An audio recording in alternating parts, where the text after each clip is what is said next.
The following program is paid for by Absolute Mortgage, a division of Pinnacle Capital Mortgage Corporation. Absolute Mortgage Company, NMLS number 81395 and Washington CL number 81395 is an equal opportunity housing lender. Tina Mitchell, MLO number 145420, is a licensed loan originator with Absolute Mortgage. Visit AbsoluteLoans.com or call 888-90-HOMES for cost information.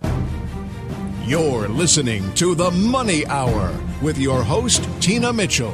Sponsored by Absolute Mortgage, a division of Pinnacle Capital Mortgage Corporation.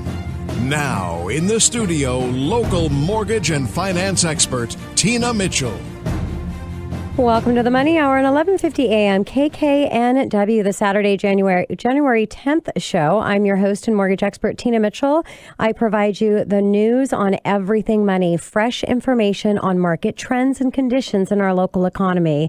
If you're hearing my show at a different time or day, you're listening to a rebroadcast, but I'm here to answer any questions or connect you with the amazing guests that I have in studio today. Please call into the show at 1-855-400-1150. Again, that's 1-855-400-1150, or you can go online to themoneyhour.com. And the lineup for today's show, today's going to be an exciting show with my powerful group of women.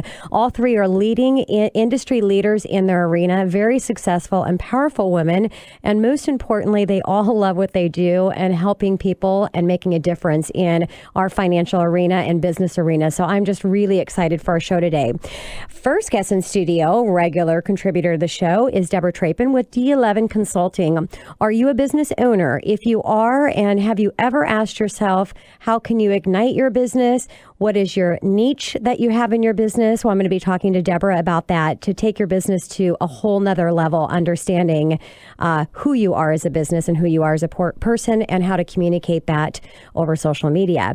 Second guest in studio, Debbie Walter with Remax Northwest Realtors, here to discuss the real estate market for 2015. Real estate has been a hot topic and will continue to be so this year. Excited to hear her forecast for the next 12 months. And how can you capitalize on today's real estate market? We'll talk about that with Debbie as well. And last guest in studio, but first time here on the Money Hour, is Michael Ann Valterra with Seattle Money Coach. And are you stressed and worried about your money even though you earn a good income? Michael Ann works with both the emotional side and the practical side of your money. Great information and great guest in studio. For more information on any of the topics, or if you'd like to talk with any of my guests, again, pick up the phone, give the show a call at 1-855-400-1150. Again, that's 1-855-400-1150, or online at themoneyhour.com. Let's go ahead and start out the show today with a little money chat. Money.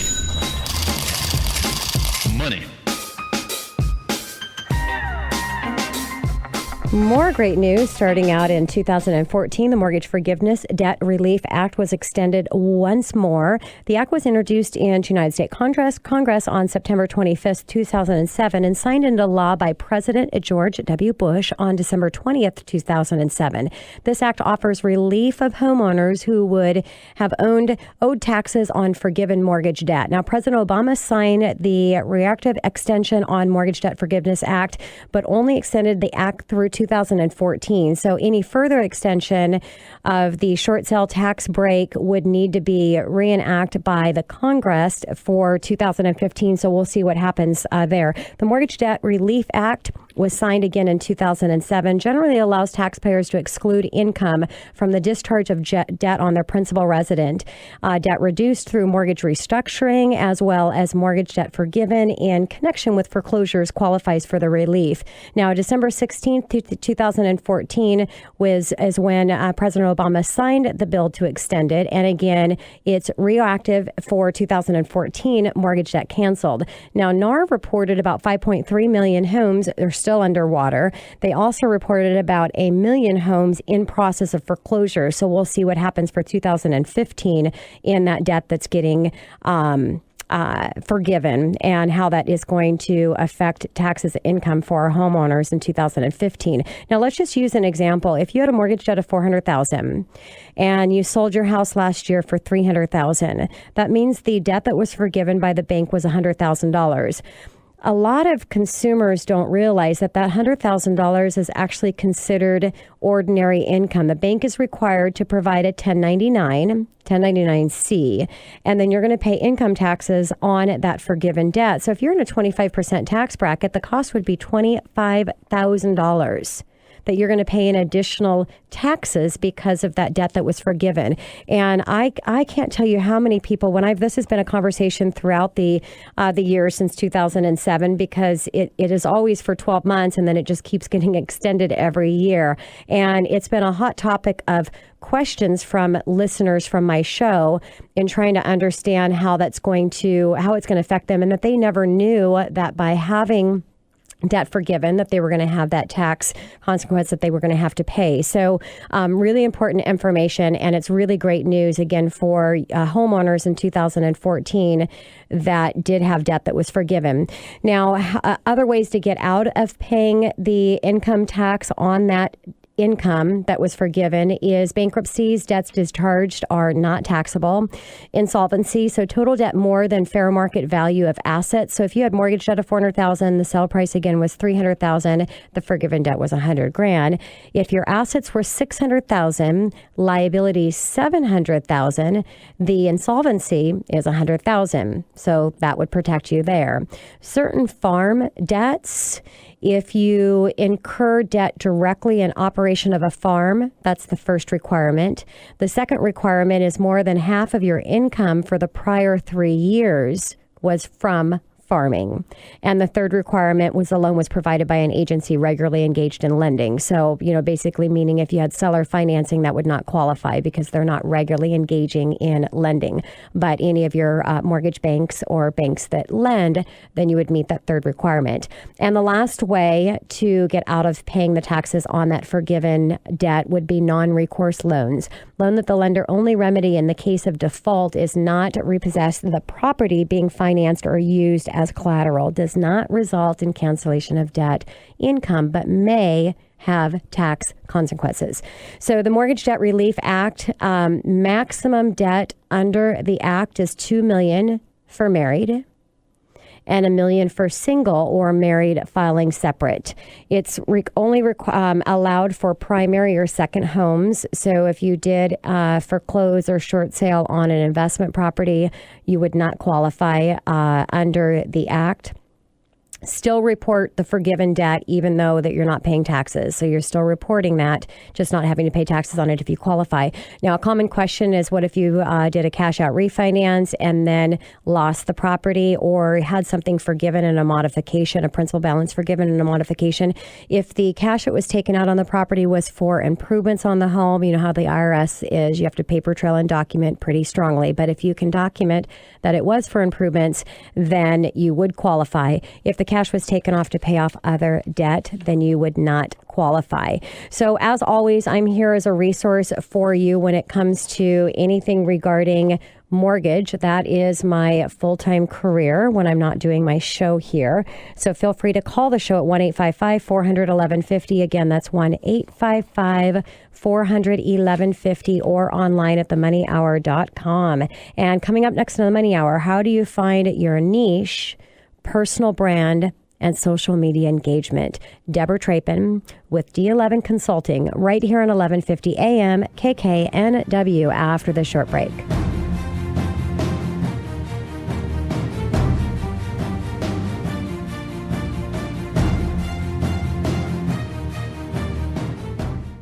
Mortgage fraud has been rampant since 2007.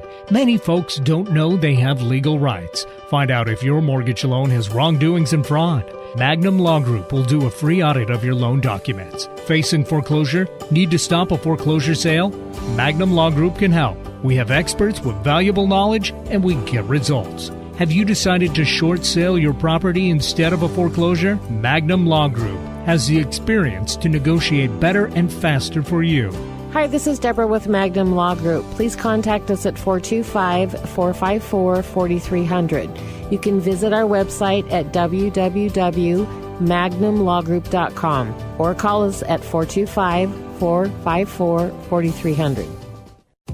Are you a woman in business or a brand that wants to help them figure out how to take their business to the next level? Do you have questions about how to effectively and safely use social media to build your brand and business? Are you ready to live your purpose out loud every single day, but not sure how to make it happen? Are you looking to start a thriving business, uncover new ideal clients, or find your dream job? Have you been trying to put your brand story together, but keep getting stuck? Deborah Trapin of D11 Consulting is a well-respected expert who speaks, writes, and consults on the topics of personal brand, digital marketing strategies, and living a fired-up life. Deborah Trapin of D11 Consulting helps entrepreneurs build businesses and lives they love by attracting ideal clients with a solid brand message and simple digital marketing strategies.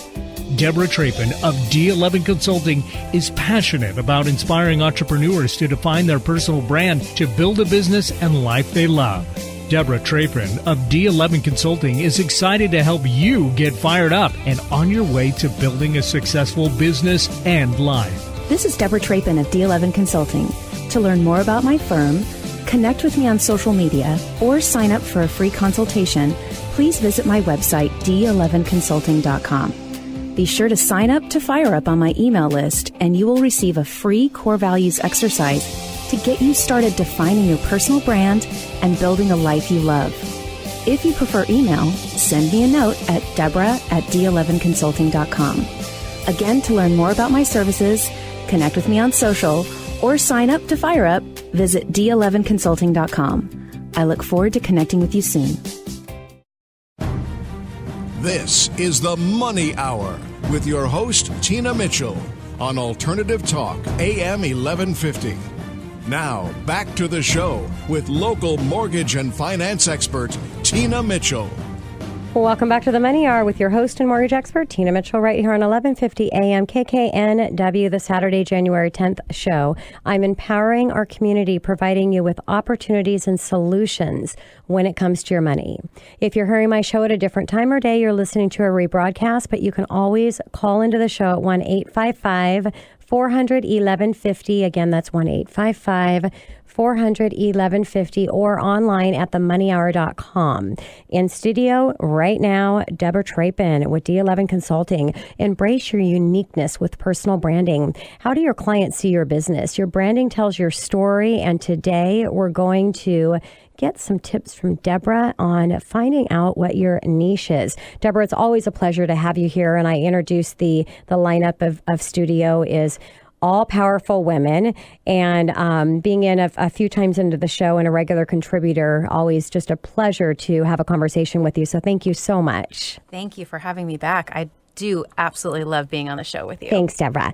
And a little background of Deborah. She is Chief and SAS Moxie Experience of D11 Consulting. She founded the firm to help growth-minded women in their business and companies who want to serve them shine online by firing up their personal and business brands along with their attitudes.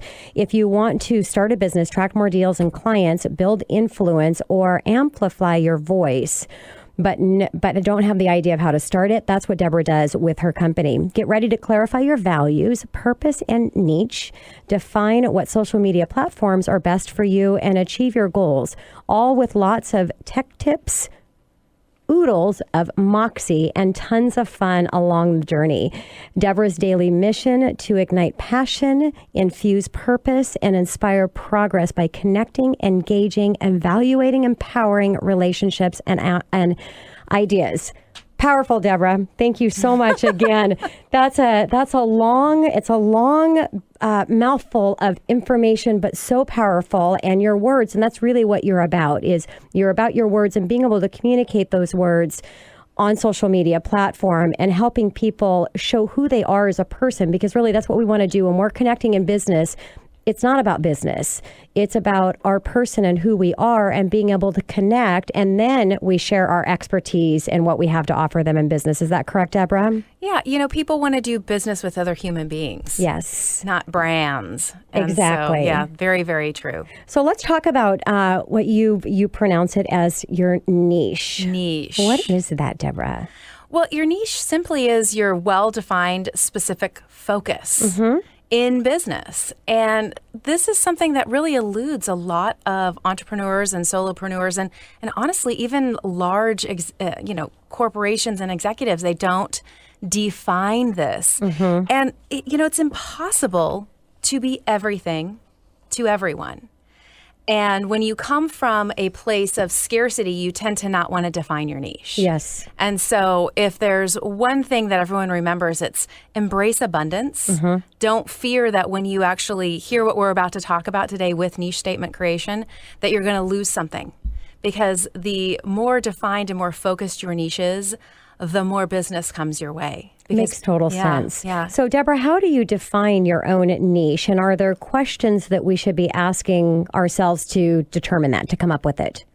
Absolutely. I've got a group, obviously, a group of questions to share with everyone. The first thing is really, looking through and defining who is your ideal client. What type of lifestyle do they want to live, or are they living and ready to leave? Also, things like, how old are they? Do you have a gender-specific niche that you want to focus on? I focus heavily on women in business and brands and others who want to serve them. So it's really the consumer that wants to understand how to work with and be successful with women. So, and in business. Of course. Just want to clarify that. And last, it's what are they passionate about doing? A couple of times ago, I was on the show talking about personal brand, and a big part of personal brand core 4 is that passion side. Yes. What do you love to do? What makes you smile? What inspires you? What sparks your soul tank? And it's important to also know that about your ideal client. One of the things that a niche statement will allow you to do is attract others who are like you. So you're doing business with similar-minded people who do share the same things in common with you. So that's the first place, right? Talk about who that ideal client is. And then think about the last 5 clients you absolutely adored. That is working an awesome with. idea. Like, just take a moment and scratch them down on a piece of paper. Who were they? And then think about, why did you love working with them? What was it? Was it their style? Were they casual? Or were they very structured? Is that something that you loved? And so really take a look at that. Yep. So you've got that. And then the opposite side is, who are the last ones you really don't want to do repeat business with? Sure. They sucked the energy out of you. That every time they called, you kind of went, ignore. So think about those people and write out, what about them was it that just didn't fit? Because here's the reality: if it didn't fit for you, it likely didn't fit for them. Exactly. And so make sure that you're controlling how you're looking at that as well. And then for real estate agents and specifically, what kind of real estate do you love to sell? Yeah. And you can translate that into any industry, but really, what kind of real estate do you love to sell? Do you love to sell condos? Do you love to sell luxury waterfront? And really determine what kind of real estate you want to sell. And that's going to help you define what neighborhoods you focus on, who that target demographic is going to be inside that ideal client. Makes total sense. And then last but not least is think about the things that differentiate you from everyone else who's selling to that specific group. So that'll help you start to define your niche right there. So is that the formula, Deborah, that a listener would use, or what's the formula? So I have 4 sentences that when I'm working with clients, when they're trying to, put their formula together, their statement together. And the first is start with the first 3 words, I work with. Okay. So it might be, I work with first-time home buyers. And then you might say, explain what their problem is. So a first-time home buyer might really want somebody who's patient and willing to educate them on the process. Okay. So you might want to work with first-time home buyers who have a desire to learn about the process and are seeking a patient, a patient agent. And the solution was that they're ready to come and attend informational sessions. So how am I going to help them? How am I going to help them fix that problem or fill that need for them? And then what's my promise? So if I work with first-time home buyers who want additional education on the process, my solution is I offer first-time home buyer seminars or maybe a YouTube channel that helps them understand the process. And That in turn leaves them with a smooth process at the end of the transaction where they understood and are ready for the next steps. Makes total sense. So you're finding out who it is that you want to work with, what people you're passionate about working with, what are likeness to you, what is the solution that you can engage and provide the information in that tier group, yes. And then what's your promise back to them. Yeah. So there's a great formula if you're listening to the show, and whether you own your own business or you work for someone else, we always, in our own position, there are opportunities for us to be mini entrepreneurs and to really figure out. And if you're looking at this and you're figuring out where you're at, if you're working for someone else, doesn't fall within your trueness, maybe you need to be looking at something else. So I think this is a good exercise for our people that are in business as well as people that are working for other people. So let's talk about using our niche statement, Deborah. Sure. There's lots of different ways where your niche statement is going to come into play when you're doing your business plan or a variety of other things. So first is one of the very first questions people ask us when we meet them for the first time at a networking event is, what do you do? Yes. Right. I mean, we love to talk about what we do for a living. It's the craziest thing in the States. So instead of just saying, I sell real estate or I do loans, you reply with your niche statement. Got it. So you tell them exactly who it is that you work with, why you work with them, and what your promise is. Now, that does two things.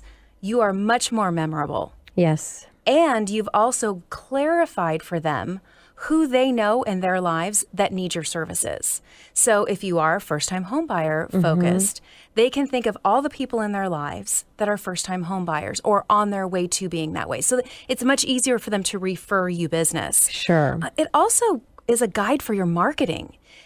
Whether it's social media marketing or a postcard or a newsletter, you know that your target niche is first-time homebuyers. So what do they want to learn about? Think about all of the questions that you've answered in the last year and put those together in an FAQ. Okay. Answer the questions for them. Also, of course, things like updating your social media profiles. Sure. Using specific targeted niche hashtags, right? So use the first-time homebuyer hashtag because they're out there searching that.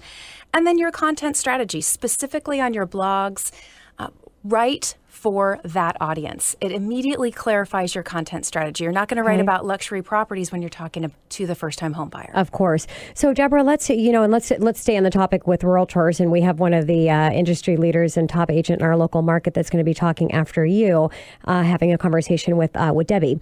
But in the real estate arena, there was a time to where a niche might have been helping in the distressed property market, and then that niche changes when we're getting out of this. So can you change your niche? Or for me, I've been in the mortgage industry for 20 years, so I might have a different clientele base that I'm looking at capturing more of. Yes, absolutely. You can change your niche. Okay. We are creatures at will, right? So go for it. You might start your business focused on first-time home buyers, and then you might decide, you know what, I'm ready to work with move-up buyers. Okay. Your buyers might be getting older, and they're ready for that, and so you might target that. Or you might want to double your income but not work twice as much, so you might shift your price point, which will have to change your niche. But that doesn't mean that you have to leave that group behind. Sure. You can still do referral business in there. You still have this great form of communication and connection to that niche.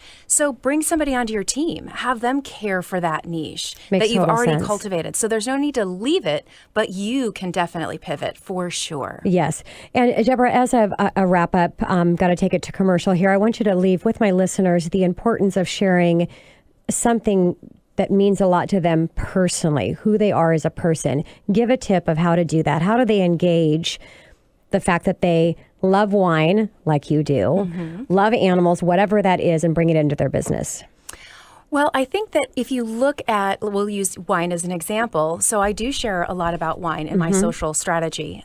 I share if I go wine tasting, etc. And this Christmas, this is a great example of this. So I just share things. I use wine backgrounds for my memes on Wine Wednesday. I kind of create a really niche focus around that community. I got like 7 wine glasses, custom wine glasses for Christmas. Wow. It's so like, everybody knows. They know. Yes. And they feel excited because they know what they're going to bring me. And they know that I'm going to love it. Sure. And it just creates a deeper connection. And it's something fun. And then I give wine for gifts to clients. You know what I mean? Yeah, it makes just, sense. It really weaves who we are as people into our business. Yes. And at the end of the day, isn't that what we all want? We don't want to feel like we just worked all day.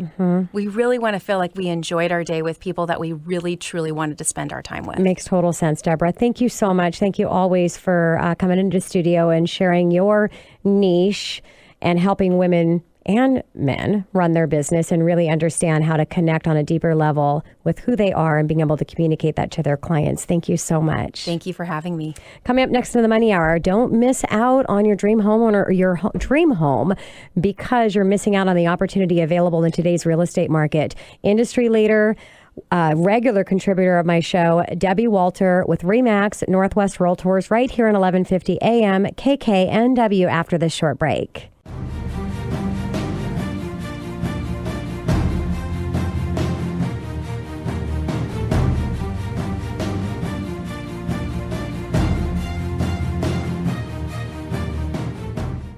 Mortgage fraud has been rampant since 2007. Many folks don't know they have legal rights. Find out if your mortgage loan has wrongdoings and fraud. Magnum Law Group will do a free audit of your loan documents. Facing foreclosure? Need to stop a foreclosure sale? Magnum Law Group can help. We have experts with valuable knowledge and we get results. Have you decided to short sale your property instead of a foreclosure? Magnum Law Group has the experience to negotiate better and faster for you. Hi, this is Deborah with Magnum Law Group. Please contact us at 425-454-4300. You can visit our website at www.magnumlawgroup.com or call us at 425-454-4300. The thought of my sons growing up without me inspired me to quit smoking. I talked to my doctors and then I threw away all my cigarettes, ashtrays, and lighters. I started exercising instead of smoking. Getting support from friends online kept me on track. Staying away from alcohol when I was first quitting was key. Instead of smoking after I ate, I'd get up and take a walk. I missed having a cigarette in my hand, so I'd hold a pen or a straw, anything. Until I knew I wouldn't give in to temptation, I spent more time with my friends who didn't smoke. I went to places that were smoke-free. I didn't stay quit the very first time I tried. I kept on trying, and I learned something each time. Do whatever it takes. No matter how many times it takes. I quit. I quit. I quit. We did it, so can you. You can quit. For free help, call 1-800-QUIT-NOW. A message from the U.S. Department of Health and Human Services and CDC. This is the Money Hour with your host, Tina Mitchell, on Alternative Talk, AM 1150.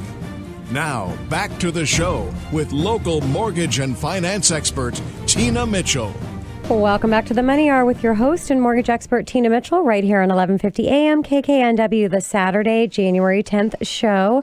My goal is to keep you up to date on the latest news and trends in our local economy. Keep me tuned in and I will keep you informed. If you're hearing my show at a different time or day, you're listening to a rebroadcast. You can talk with any of the guests that I have in studio by picking up the phone, calling in at 1-855 400-1150. Again, that's 1-855-400-1150 or online at themoneyhour.com. In studio right now, Debbie Walter with RE/MAX Northwest Realtors is one of my trusted sources on the local real estate market, helping buyers and sellers. Debbie, it's so much fun to have you back in studio. Thank you for coming in. Well, thank you for having me. And a little bit about Debbie. Debbie has been in real estate and a broker for over 12 years. RE/MAX Platinum Club Hall of Fame Lifetime Achievement, Women's Council of Realtors Entrepreneur of the Year for 2013, and she's now Women's Council of Realtors President for 2015. Debbie is number 8 individual in Pacific Northwest region for 2013, Seattle 5-star Best Real Estate Agent 7 years running, and top 5% of state Aging Professionals. Debbie works predominantly with engineers and physicians, both in the Seattle and East Side area. Thanks again, Debbie, for being here. And I'm excited to get your opinion of what's happening or what's going to be coming up in 2015, because our real estate market, it was just a really great year in 2014, and I'm excited to see it continuing in 2015. So what do you think about the Seattle market and what it's going to look like this year? Well, I think we have lots of things to be excited about. That's what's so fun. And really, there's kind of two words that I would use for this upcoming market. I would say it's going to be strong, and it's also going to be competitive. And that's for both buyers and sellers. Yeah. So competitive, we were competitive in 2014. It was strong and competitive then as well. Is it going to be as competitive as we saw in 2014 or worse? Well, that's such an interesting question, and I so wish that we could go to Target and buy a magic crystal ball. I know. I'm looking to you like you have that magic crystal ball. But I really do follow not only the local, but the national experts and really try to be an analyst and gather that data to form opinions, not just based on emotions, but really based on facts. Yes. So in terms of inventory, I do think that we're going to see more inventory. Okay. I think with the house formations, with the fact that we have seen some really rapid appreciation in the last year and a half, more and more people are now out from being underwater. Yes. And so they are in a position to sell.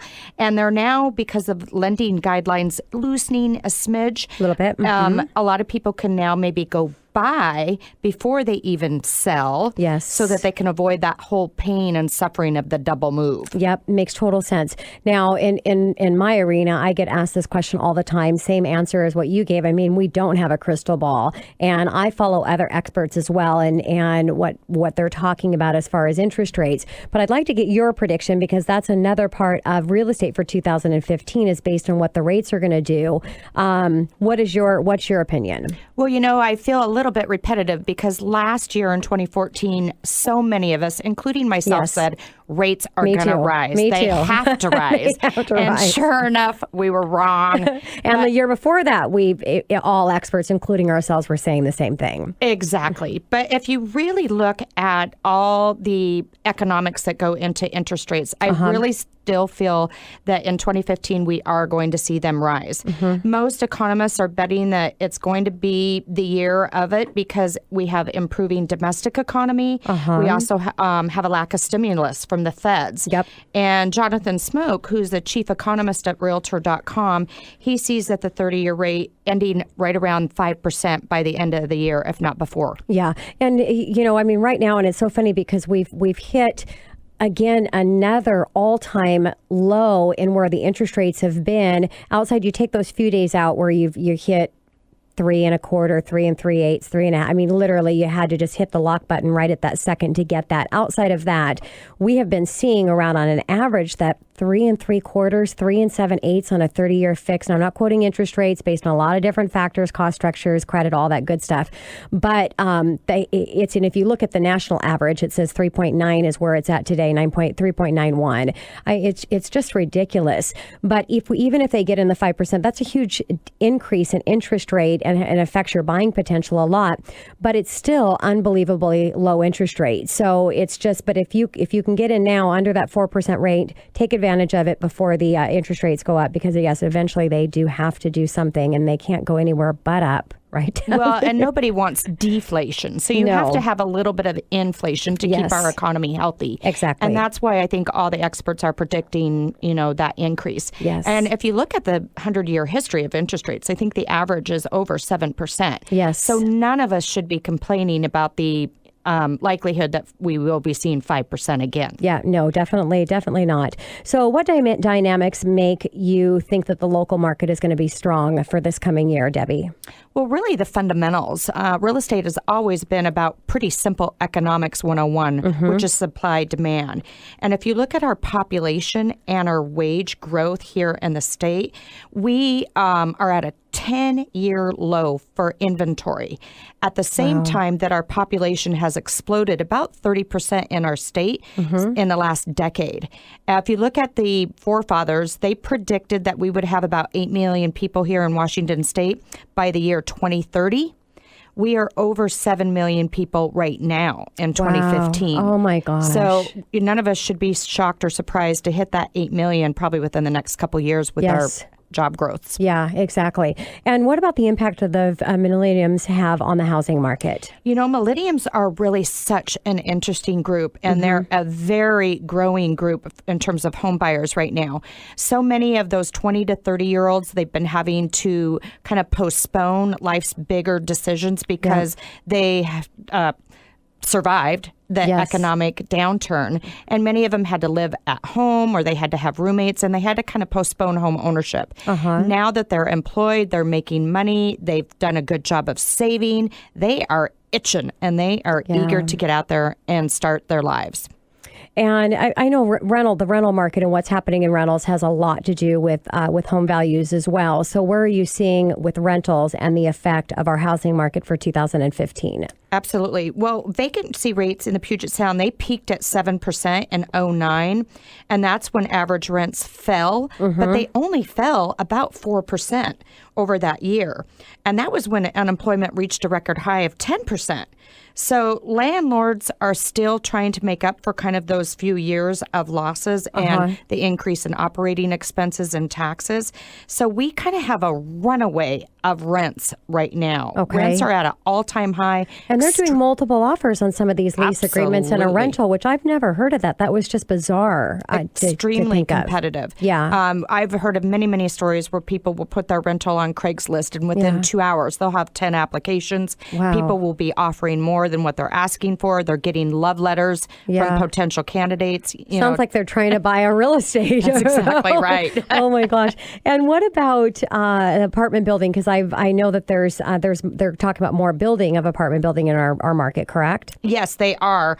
Although there's only an estimated 13,000 units that will be coming up, and that is well below what is really necessary to house the incoming people.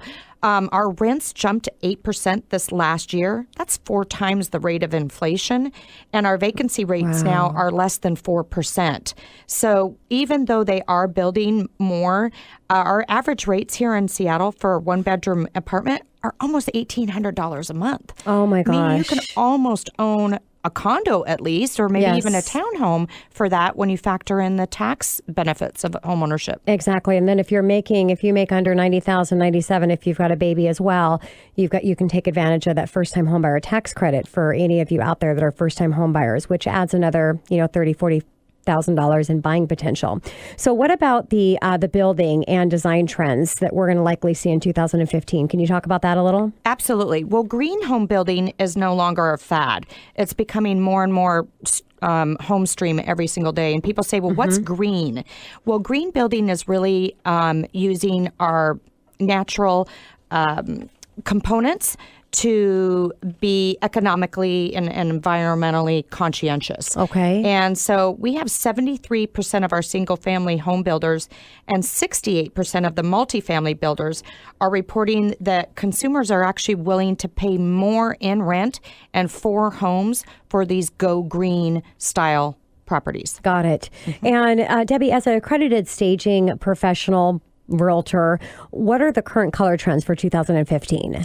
Well, anything changing there? Yes, my Wazoo buddies can rejoice and jump up and down because Marcella is actually the hot new color trend for this coming year. And Marcella, think of it as kind of a burgundy wine, and the complementary color to go with that this year is gray.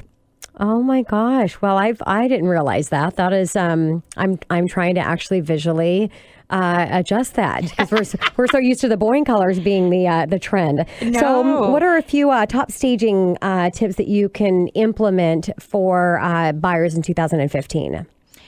In terms of staging? Staging is really all about simplification, creating a lot of open space. We do things in threes. So think of it as if you have a couch and 2 love seats. Okay. Or if you have a table, maybe you want to put a vase of flowers with 2 candles on the side. So using the triangle is really very useful in staging. Got it. Now, Debbie, to wrap things up for my conversation with you today, when interviewing brokers to help buy or sell, what are qualities or skills that they should have in prioritize in considering? So what is the priority of those skills that they should have to earn your business? Well, ultimately, I think consumers feel best when they're working with somebody that they can really trust. Mm-hmm. But that trust comes from market knowledge, sound strategies, the expert's negotiation skill sets. Okay. Being detail-oriented, somebody that is really grounded and passionate about what they do, and hopefully somebody that's very involved in their professional community, such as either some volunteer work, some professional organization leadership, or even somebody that just gives back to their community. Yeah, it makes total sense, Debbie. And if any of you are listening to the show right now and are thinking about buying or selling, pick up the phone, give the show a call, 1-855-400-1150. Debbie is one of the best in our local market. That's why I have her in studio. She's an amazing person and is so knowledgeable of what she does. Great team behind her and just a wealth of information. So, Debbie, again, thank you so much for visiting me in studio, and thank you for everything you do for all of my clients. Oh, thank you, Tina. You're very sweet. Coming up next on the Money Hour, in as little as 5 minutes a day, you can take control of your money, design your financial future, and put an end to your money's worries once and for all. Michael Ann Valterra with SeattleMoneyCoach.com right here on 1150 AM KKNW after the short break.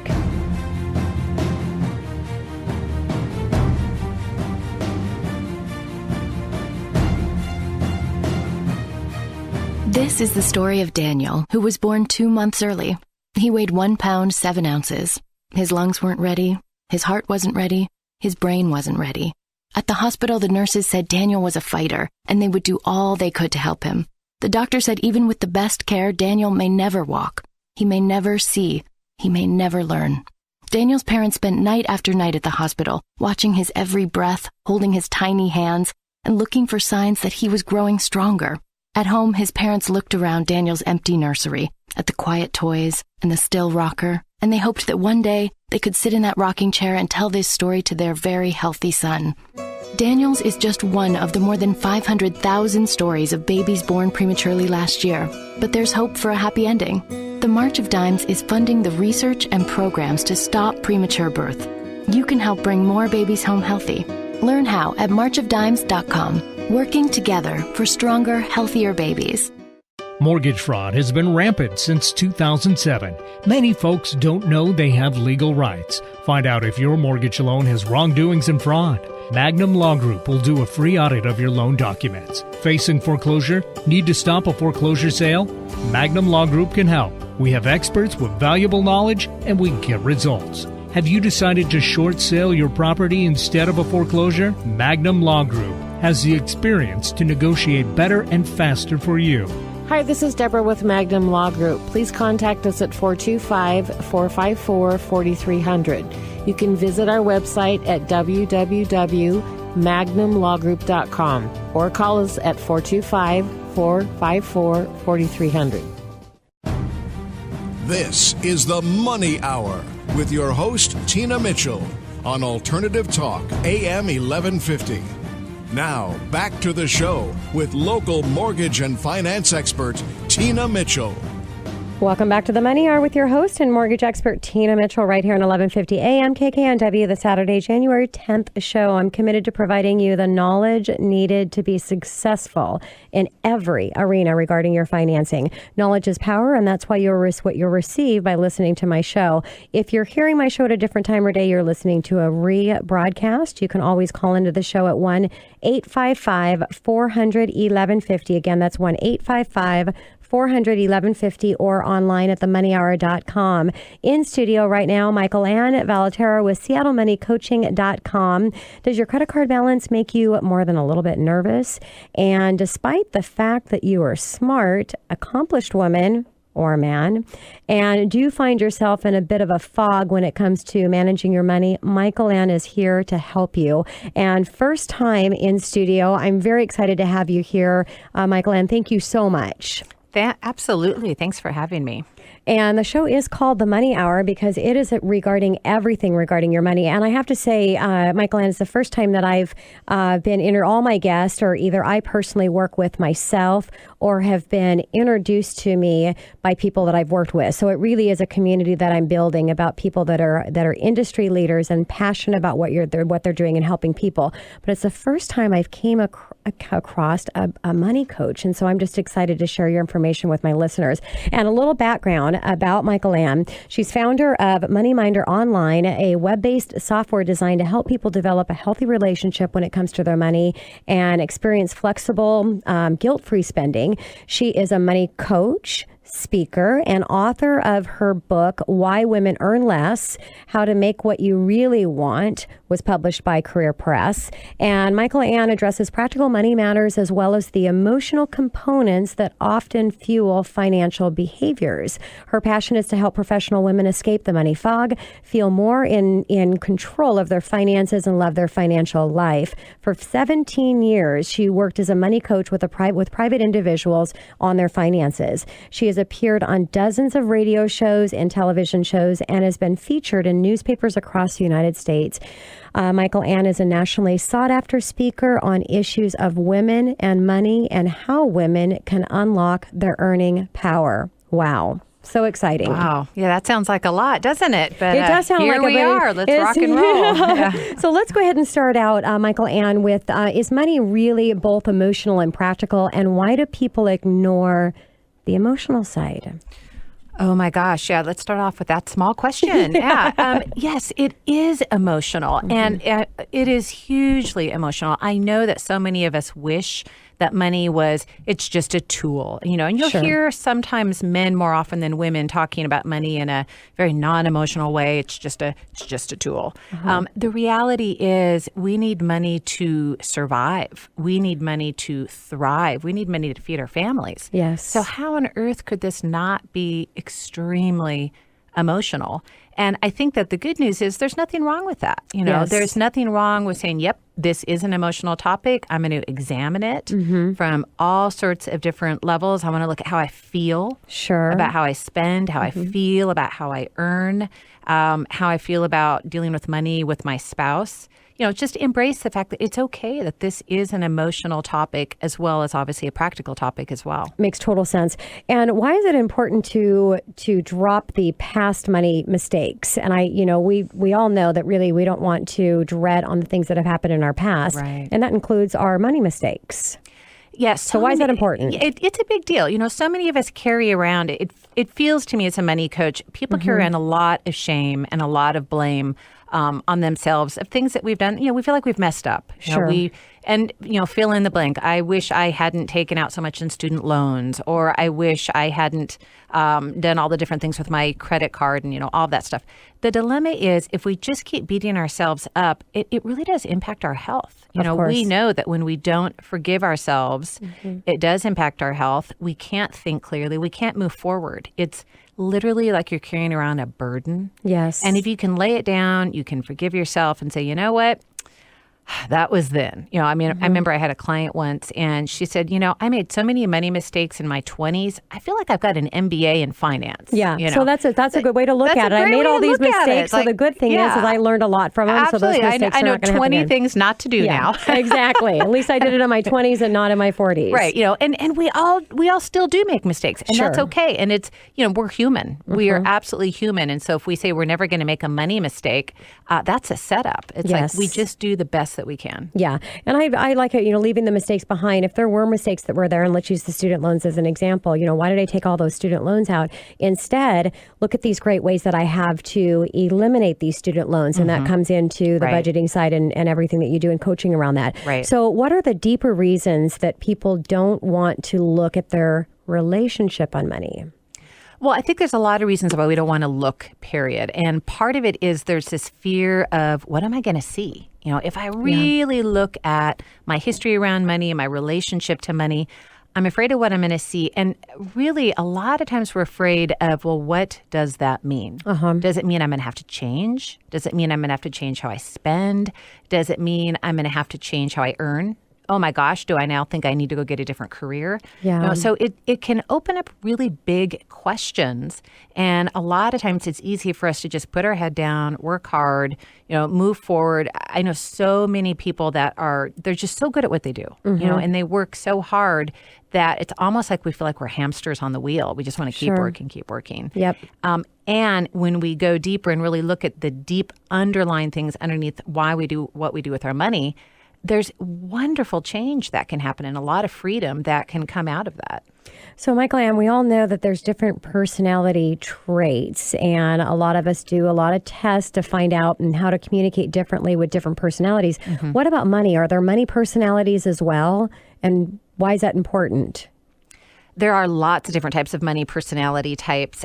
There's no wrong personality type. We have probably the easiest ones that everyone have heard about is a spender personality type versus a saver personality type. Frankly, there's nothing wrong with either of those personality types. So it's not better to be a saver personality type? We think it is. And yet when you look at it, what the real issue is when we're too extreme. Got it. And there are people that they are too much of a saver personality type. They're not enjoying life. They are too risk adverse. Makes sense. And they tend to be in a lot of conflict, usually in their relationship because, by the way, these people marry the spender personality type. Yes, yeah. And then Opposite hilarity ensues. Yes, Yeah. So, you can be a money avoider personality type. You can be a money stressor personality type. So I think that it's helpful for us to know what is our tendency and how do we keep that in check? Because really there is no wrong personality type. We are who we are. We just want to be the most healthy us that we can be. Makes total sense, yeah. And what about how we get in touch with who we truly are, what we truly want when it comes to our money? What's our vision? That's what I love to talk about. What's our vision for our money? I talk a lot about tracking where you have spent your money. And yet, honestly, it's more important for us to look to the future. Where do we want to go with our money? And there's a lot of levels. We'd start at looking at, well, what's it like to have a spending plan for the month? And how do I want to live my life? How do I want to build and craft a lifestyle that's just wonderfully supportive and nurturing to me? I think, though, particularly at this time of year, one of my favorite things to do is work with people on an annual plan. What would it be like if you had an annual plan of how you wanted to spend your money and what you wanted to earn this year? Yeah. And how do you build towards a vision of your life that really nourishes you, takes into account all your goals, retirement, savings, debt reduction, but also really assess your self-care. Yeah. This is the only life we've got. And how do we really make sure that we're enjoying the present as well as the future and put those in balance? And I'm always talking with my clients about budgeting, whether it's a first-time home buyer or somebody moving up or trying to get their dream home. And it's really that being able to have that little bit of extra, $50, $60 a month is another $10,000 in property. And I talk about, my most important thing for budgeting is just always be budgeting for something. If you could always be saving and wanting something, it's going to be less of a chance that you're going to buy something that you really don't need because there's something you want really bad. Can that help with this people overspending? And what can people do to stop overspending? Well, there's several tips around that, but I'll throw in two. I love your idea. When I'm working with people that haven't bought their first home yet, I have them carry around a picture of a house. It's very different feeling like, oh, I can't do such and such. I can't buy the boots I really want at Nordstrom's. It's a different feeling to go, no, actually, I want this house. Yes. I want this visual, which is, just exactly what you were saying. One of the things, though, that I'm also a big proponent of is that people, if they really want to look at their spending and have more money, that they consider going debit over credit. Last year in the United States, debit card purchases overtook credit card purchases in the States. And there's a lot of reasons for that. Yeah, and there's a lot of complex reasons for that. But bottom line is when people use debit over credit, they spend on average 20% less. Yeah. And that's simply because, hey, the money, it is leaving my account. Yeah. It's not this, I'm going to wait and then it'll settle up at the end of the month and pay off the bill. And, even for people that pay their credit card balances off in full each month, which FYI is less than 25% of the population. Okay. But even for people that do pay their credit card balances off in full every month, they spend 20 to 30% more on average when they use credit over debit. And it's simply for the reason that you don't feel it. Yeah. When you put something on a credit, you don't feel it, and then it's wrapped up in 10 other purchases that you pay at the end of the month. Yeah, so, with all these incentives, too, that you actually get free stuff to spend money. There's got to be an emotional connection there, right? There is, and yet we spend way more than, like, ooh, you got a free airline ticket for $300. Ooh, well, I guarantee that you spent way more than $300 using your credit card all month. Yeah. So what about tracking your spending and calming the way that you're looking at money, and how important is it to be tracking what you're spending?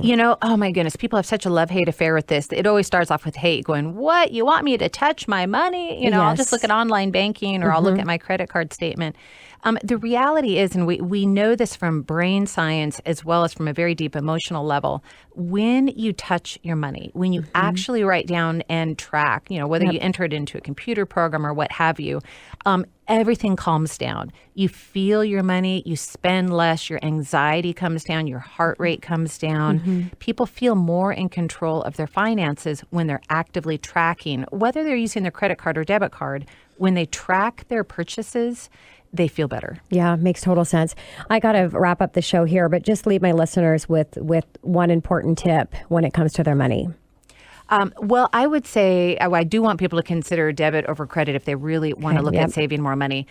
But also just love yourself. Know that you're on a journey around money, and wherever you are is perfect. It's a long journey. We're all in different places. The massive potential for growth. There are so many wonderful things you can do in your personal life around growing personally in your relationship to money. Makes total sense. Well, thank you so much for coming in. Excited to have you back in. And what a great day. What a great hour it was with all of the powerful women, powerful message to share with my listeners. And I just so much appreciate it. This is your host and mortgage expert, Tina Mitchell, signing off for the day. But I will be back next week, same time, same place, right here at 1150 a.m. KKNW. And enjoy the rest of your weekend. The preceding program is paid for by Absolute Mortgage, a division of Pinnacle Capital Mortgage Corporation. Absolute Mortgage Company, NMLS number 81395 and Washington CL number 81395 is an equal opportunity housing lender. Tina Mitchell, MLO number 1454420, is a licensed loan originator with Absolute Mortgage. Visit absoluteloans.com or call 888-90-HOMES for cost information.